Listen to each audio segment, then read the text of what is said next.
इसके सुधार के कार्यक्रम किए जाएंगे। उसी के तहत 44,000 करोड़ रुपए आया सेंटर से, सब सुधारी कार्यक्रम में लग रहा है।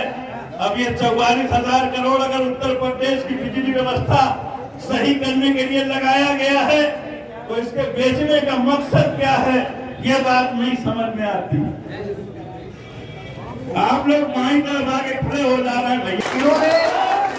इन्होंने इसका मतलब कि जो ये पावर कॉर्पोरेशन का आर्डर अभी लोड हुआ है, ये टेंडर आज जो इनको खोलना था ये आज नहीं खोलेंगे। अब 10 तारीख को ये तय करेंगे कि क्या खोलना, तो 10 तक तो ये टेंडर को पार्ट 1 की डेट आगे इन्होंने बढ़ा दिया। इसका मतलब ये तो तय हो गया कि जो आप लोग अपने संवैधानिक लड़ाई को किसी गति से संवैधानिक तरीके से आगे बढ़ा रहे हैं, कहीं न कहीं बहुत संवैधानिक और सुखद रिजल्ट उसका सामने आ रहा है। पावर कॉर्पोरेशन को भी ये पता है कि अगर संवैधानिक तरीके से इस लड़ाई को आगे बढ़ाएंगे तो निश्चित तौर पर जो निजीकरण की पूरी प्रक्रिया है वो संवैधानिक दायरे में नहीं है। अगर संवैधानिक दायरे में होती तो सबसे पहले कंसल्टेंट के मामले में कानून ये कहता है कि कंसल्टेंट हितों के टकराव, जो कॉन्फ्लिक्ट ऑफ इंटरेस्ट का मामला होता है, उसे मजबूत बनाया जाना चाहिए। और सबसे पहले एनर्जी टास्क फोर्स की बैठक में कॉन्फ्लिक्ट ऑफ इंटरेस्ट के मामले को उन्होंने मजबूत बनाया और इसके बाद उद्योगपतियों के दबाव में उसमें शिथिलता प्रदान की गई। और इसके बाद भी अगर टेंडर आपने शिथिलता प्रदान करने के बाद भी टेंडर अपलोड किया, आपने देखा होगा कि 7 कंसल्टेंट कंपनियां जो उत्तर प्रदेश के 42 जनपदों को लालटेन रूप में ले जाने के लिए निजीकरण व्यवस्था को आगे बढ़ाना चाहती थी, उन 7 कंसल्टेंट कंपनियों में से केवल 2 कंसल्टेंट कंपनियां आई।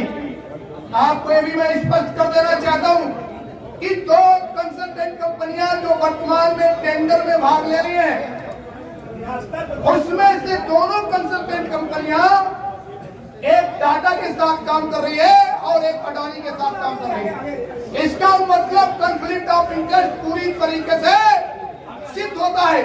और किसी कंसल्टेंट की व्यवस्था में अगर कॉन्फ्लिक्ट ऑफ इंटरेस्ट सिद्ध हो जाता है तो उस टेंडर प्रक्रिया को आप आगे संवैधानिक तरीके से नहीं बढ़ा सकते। अब सवाल ये आता है कि प्रदेश के जो 42 जनपद हैं उनको निजीकरण करने के लिए आपके मन में ये सवाल आया क्यों? जैसा कि सार्वजनिक डोमेन में, पब्लिक डोमेन में हमारे ऊर्जा मंत्री ने अभी आपने देखा होगा कि उन्होंने विधानसभा में अपना एक भाषण दे रहे थे, उसमें उन्होंने कहा कि उत्तर प्रदेश में हम जो भी कर रहे हैं हमारी कोई ईगो नहीं है, लेकिन वह इसलिए कर रहे हैं क्योंकि प्रदेश की जनता को 24 घंटे बिजली देना है, इसलिए सुधार कार्यक्रम के तहत निजीकरण जरूरी है। मैं एक सवाल पूछना चाहता हूं कि अभी जब लोकसभा का चुनाव आया तो आपने प्रदेश को 24 घंटे बिजली आपूर्ति करी, इसका मतलब कि सिस्टम भी सही था, व्यवस्था भी सही थी और आपने 24 घंटे बिजली आपूर्ति करके ये तो सिद्ध कर दिया कि प्रदेश की जनता को लोकसभा के चुनाव में 24 घंटे बिजली आपूर्ति मिल सकती है। और अब जब अडानी अंबानी इधर नजर आने लगे तो आप कह रहे हो कि 24 घंटा बिजली देने के लिए निजीकरण कर रहे हैं, तो दोनों बात सही नहीं होगी। इसका मतलब कहीं न कहीं कुछ गोलमाल जरूर है। इसलिए जो भी प्रक्रिया के तहत संवैधानिक तरीके से आप लोग विरोध प्रक्रिया को आगे बढ़ा रहे, बस एक ही बात आप लोगों को अपने मन में मनन रखना होगा, लड़ाई को हमेशा संवैधानिक तरीके से चलाना होगा, क्योंकि लड़ाई जब लंबी होती है तो वह संवैधानिक होनी चाहिए। लड़ाई अगर संवैधानिक रहेगी तो निश्चित तौर पर आचरण नियमावली में भी आप अपने आंदोलन को आगे बढ़ाने के लिए पूरी तरीके से संकल्पित है और वो आपका अधिकार है।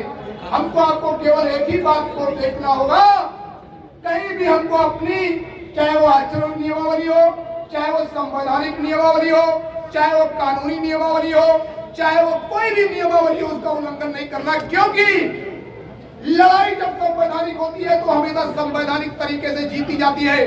और इसीलिए आपने देखा होगा कि प्रदेश के 42 जनपदों को बेचने के लिए ये क्या कर रहे हैं, ये विदेशी कंसल्टेंट ढूंढ रहे हैं, ये विदेशी कंसल्टेंट ढूंढ रहे हैं। इनको ये नहीं पता है कि प्रदेश में जो 4 कंसल्टेंट कंपनियां वर्तमान में जो इसको लेना चाहती है, एफआरसी जो यूके की कंपनी है उसमें कॉन्फ्लिक्ट ऑफ इंटरेस्ट में फंस चुकी है। अभी एक पावर सेक्टर में जो कंसल्टेंट कंपनी है, आप लोग पढ़े लिखे लोग हैं, सबके हाथ में मोबाइल है, उसमें सर्च मारिए। सऊदी अरब में उसको 1 साल के लिए, सऊदी अरब में उसको 1 साल के लिए कल ही बैन कर दिया गया है। और ये यहाँ कंसल्टेंट बनने की लाइन में लगा हुआ है, उसको आइडिया नहीं है। इसीलिए मैं बार बार कह रहा हूँ, कोई भी कंसल्टेंट कंपनी अगर संवैधानिक तरीके से उत्तर प्रदेश के 42 जनपदों में टेंडर में भाग लेने आएगी तो उसे अपना आचरण, अपना पूरा नियमावली सही रखना पड़ेगा, नहीं तो यहाँ तो टेंडर ले नहीं पाएगा और बाहर जो विदेशों में टेंडर लिया वो भी कैंसिल कराने का हम लोग संवैधानिक मुद्दा रखते हैं। इसीलिए मैं बार बार कह रहा हूँ कि जो भी कंसल्टेंट कंपनियां उत्तर प्रदेश में ट्रांजैक्शन एडवाइजर के रूप में भाग लेने के लिए बहुत लालायित है, उन्हें अपना लेखा जोखा और अपना पूरा पारदर्शी जो कागज पत्र है मजबूत रखना होगा, नहीं तो यहाँ तो टेंडर पाओगे नहीं, बाहर भी ब्लैक लिस्ट हो जाओगे। और उसका उदाहरण आपने देख ही लिया। इसलिए मैं आप लोगों को बहुत ज्यादा बातें नहीं रखूंगा, लेकिन एक बात जरूर रखूंगा, ये लड़ाई जो है लंबी चलने वाली है और जब लड़ाई लंबी चलती है तो हमेशा सत्य की जीत होती है। हम लोग सत्य के रास्ते पर हैं, सत्य के रास्ते पर लड़ाई कठिन हो सकती है, लेकिन हार कभी सत्य के रास्ते की लड़ाई में कभी भी हार नहीं होती है। बस एक बात आप लोग ये समझ रखना, अभी तो इनको कंसल्टेंट ढूंढने में लाले आ जा रहे हैं। देश विदेश की कोई भी कंसल्टेंट कंपनी नहीं है जो उत्तर प्रदेश में घूम घूम के नहीं देख रही है कि हम ट्रांजैक्शन एडवाइजर के टेंडर में आए कि ना आए, लेकिन उनकी हिम्मत नहीं आ रही है। हिम्मत क्यों नहीं आ रही है? क्योंकि मैंने पहले भी कहा था, भाई ये गुजरात नहीं है, ये उत्तर प्रदेश है। गुजरात में तो आप कोई भी असंवैधानिक तरीके से या किसी और भी विदेश के परिपाटी में आप चल सकते हैं, लेकिन उत्तर प्रदेश में आपको अपनी पूरी लेखा जोखा और बैलेंस शीट सही रखना पड़ेगा। अभी कल ही जब हमने बैलेंस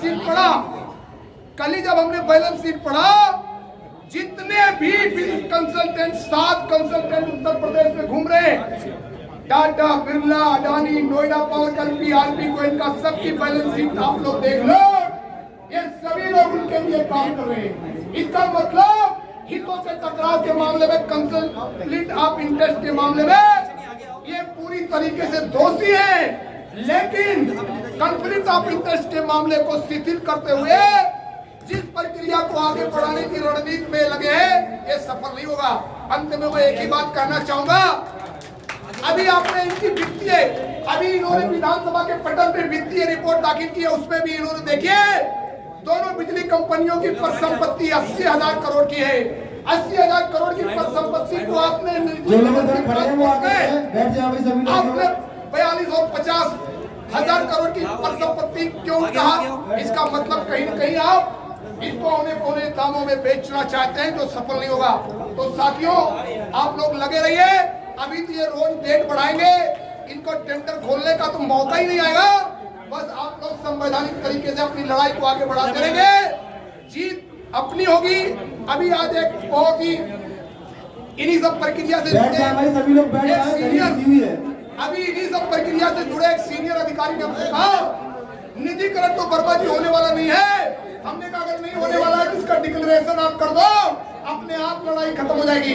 लेकिन जब तक आप डिक्लेयर नहीं करेंगे कि निजीकरण नहीं होगा, तब तक संवैधानिक लड़ाई लड़ने का हमारे राइट जो है, जो बाबा साहब की संवैधानिक व्यवस्था है, उसके तहत हम अपनी लड़ाई को आगे बढ़ाएंगे। और वह दिन दूर नहीं कि जब इस लड़ाई को जीतकर एक दिन हम लोग विजय दिवस के रूप में भी इस बिजली विभाग को सार्वजनिक क्षेत्र में रखकर और आगे करेंगे। इन्हीं सब बातों के साथ मैं अपनी बात समाप्त करूंगा और मैं चाहूंगा कि सभी लोग संवैधानिक तरीके से आज, कल, परसों, नरसों, जब भी आंदोलन का तरीका हो, डेट हो, तिथि हो, उस पर अपने लड़ाई को आगे बढ़ाए।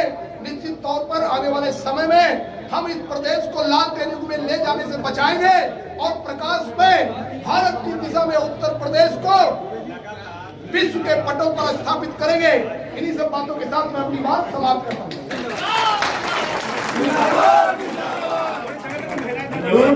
खड़िए में आए दरी